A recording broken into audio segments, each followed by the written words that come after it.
Principal principal মানে কি? Principal মানে প্রধান। আর প্রধান যে আছে আর কি, ওকে আমরা মেন বলতে পারি, মেন। তো মুঘল সাম্রাজ্যর যে বাদশা ছিল ও কিন্তু প্রিন্সিপাল, প্রধান সাম্রাজ্যের, বা ওকে আমরা মেন বলতে পারি।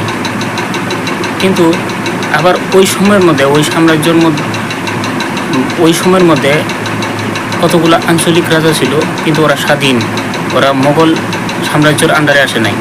তাহলে ওদের জায়গায় ওরা কি? প্রিন্সিপাল, প্রধান, মেন, কারণ ওরা স্বাধীনভাবে চলে। ঠিক তদ্রূপভাবে প্রিন্সিপাল ভাব এটা হলো মেন, কারো সহায় ছাড়া,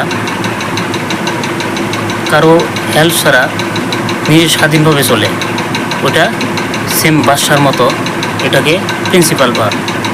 আবার যারা দেশীয় রাজা ছিল, ওরা মোগল সাম্রাজ্যের বা বাদশার আন্ডারে আসে নাই, ওরা স্বাধীনভাবে একটা সাম্রাজ্য চালায়, স্বাধীনভাবে ক্ষমতাশালী হিসেবে। এই জায়গায় আবার ওই ছোটো থাকলেও ওকে আমরা মেন বা প্রিন্সিপাল বলবো, কারণ ও স্বাধীন।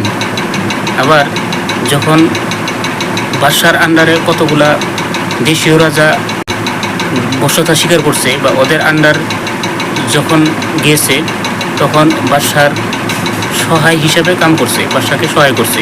এই জায়গায় যেহেতু সহায় করছে, এই জায়গায় আমরা ভাববো, এই জায়গায় আমরা হেল্প করতেছে, হেল্পিং, সো তার মানে অক্সিলারি বা ঠিক